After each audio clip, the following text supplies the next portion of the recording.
Mutfağıma hoş geldiniz. Bugün et sulu, sütlü domates çorbası yaptım. 1 yemek kaşığı zeytinyağı, 1 yemek kaşığı tereyağı, 2 yemek kaşığı buğday unu, 5 dakika kadar kavuruyorum.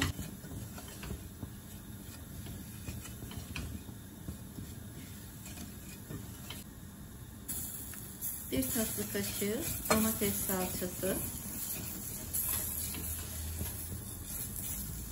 3-4 dakika salçayı da kavuruyorum. 2 rendelenmiş domatesleri karıştırıp suyunu ekliyorum. Soğuk su, onun çözülmesi için soğuk su ekliyoruz. Et suyumu ekliyorum. Et suyu da soğuk.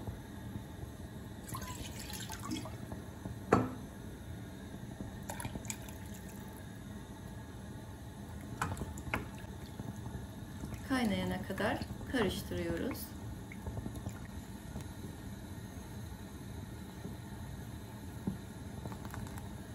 Kaynama noktasına geldi.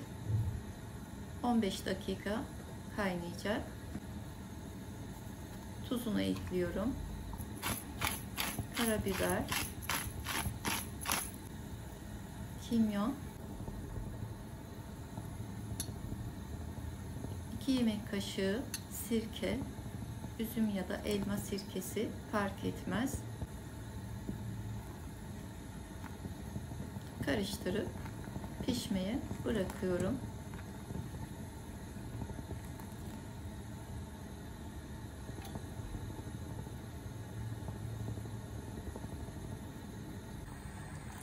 ...15 dakika sonra çorbam pişti. 1 kahve fincanı süt ekliyorum.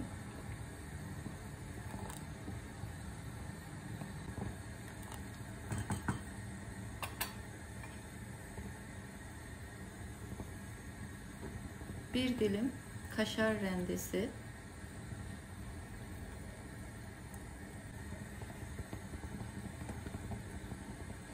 Ocağımın altını kapatıyorum.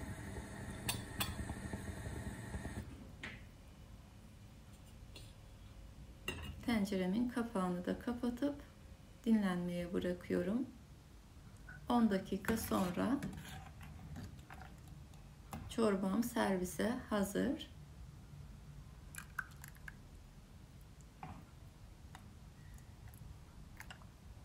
Taze domatesle hazırladığım domates çorbası çok nefis oldu.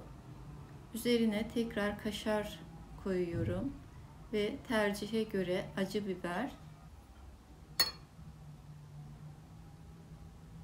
Kıvamı tam istediğim gibi. Yapıp deneyeceklere kolay gelsin. Afiyet olsun.